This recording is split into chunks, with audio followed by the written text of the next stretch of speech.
Hey guys! Alright, so today is Friday.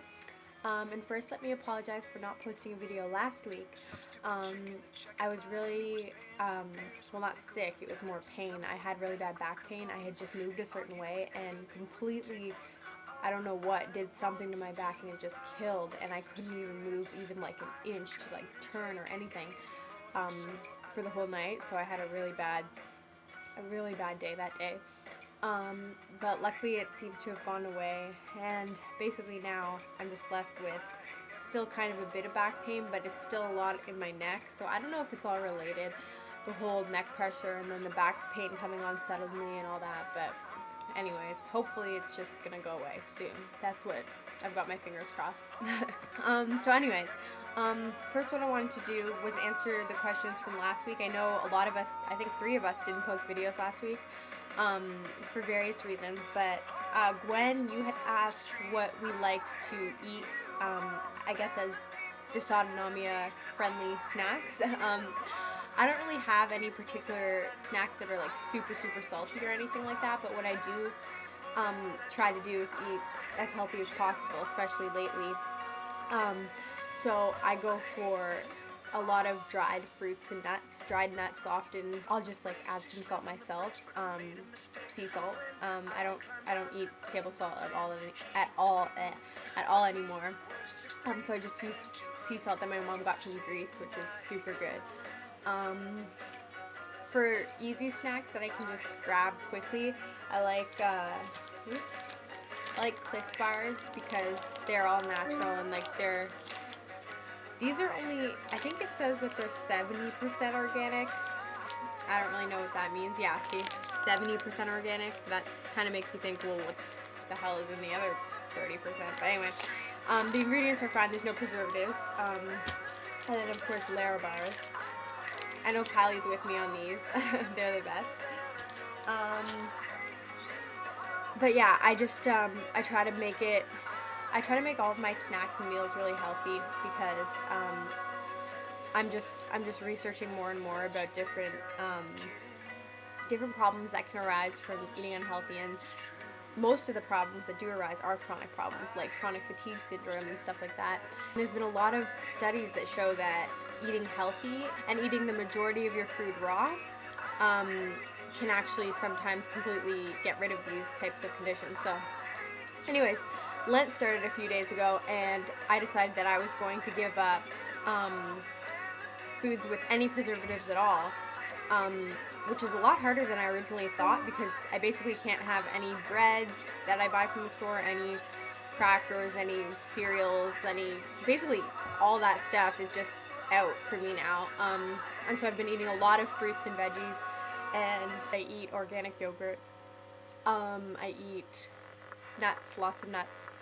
But it's not too hard, actually. It's basically just hard at nighttime because my parents, I'm trying to get them to stop. They buy a lot of, well, not a lot, but enough frozen dinner type things that on days when they don't have anything planned, they'll just do a frozen dinner. So like, for example, tonight we had like a frozen meatloaf.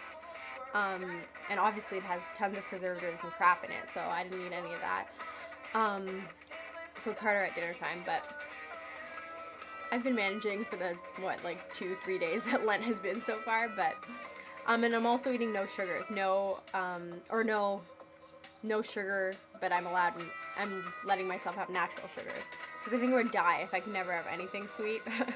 But, natural sugars are basically just like things like fruits that are high in sugar, natural sugar like dates, agave, raw honey I'll have, maple syrup a bit, and that's about it. But it's really not that hard, and I really think it'll be good. I think it'll be good for me, and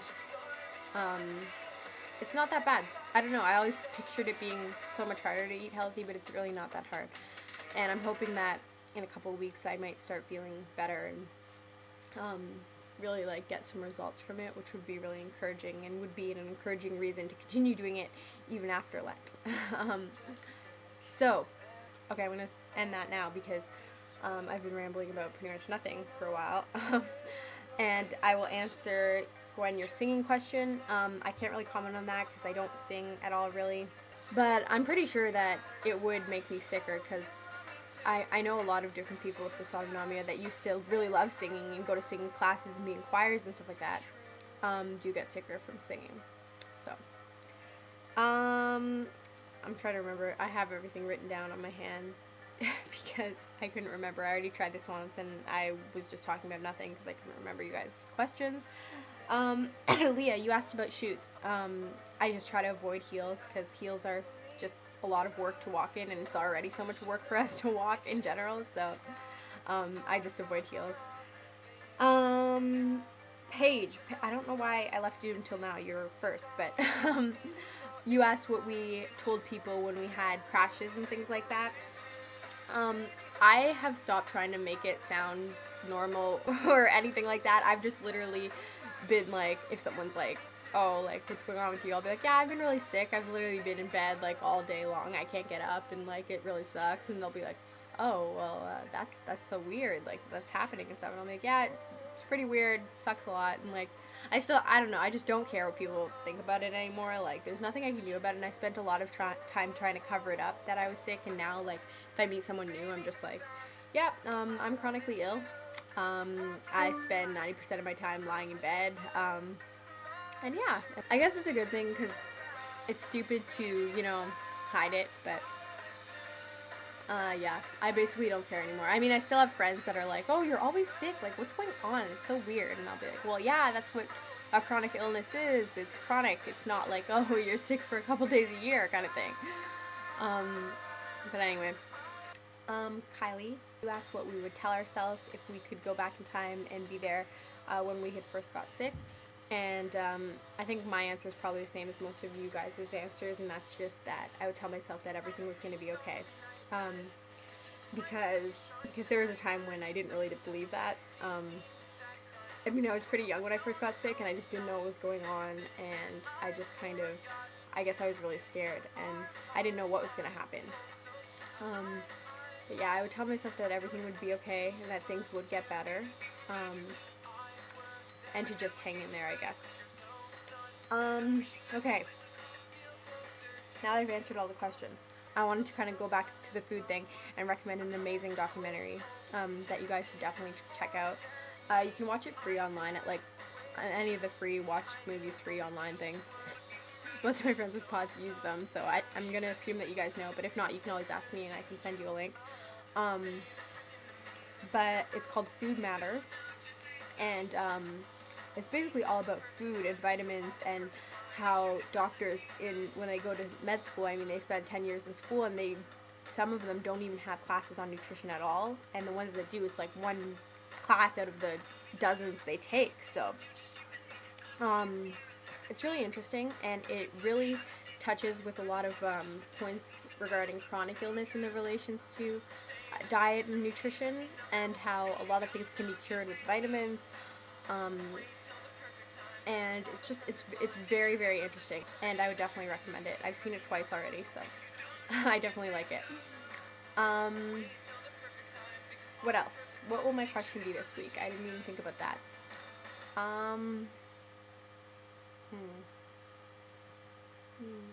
Okay, I got one. My question will be, how long during the average day would you guys say that you spend lying down? Or, like, sitting up but with your feet up kind of thing. I do that a lot too, but I kind of consider that lying down. I don't know, because I mostly do it in my bed or on the couch. But for me, it's actually so long. Like, it's pretty much the whole day. I try to make sure, obviously I go up and down the stairs because my kitchen's downstairs, and for each meal I go up and down and stuff like that. But I really lately have not been able to do much of anything, and I've been trying to get out for walks and stuff like that, but I can only manage to go for 10 minutes and then come back. So yeah, I'd say, I feel embarrassed to say it, but I'm gonna guess like 22 hours out of the day. That's a lot. I really need to get better. But yeah, that's my question for you guys. I really hope I'm not the only one that has that really depressing number. But yeah, I have to end this now because I'm pretty sure it's like 13 minutes long, and that means I'm gonna have to edit a lot out again. I hope you guys are all having a great week and feeling well. Bye, guys.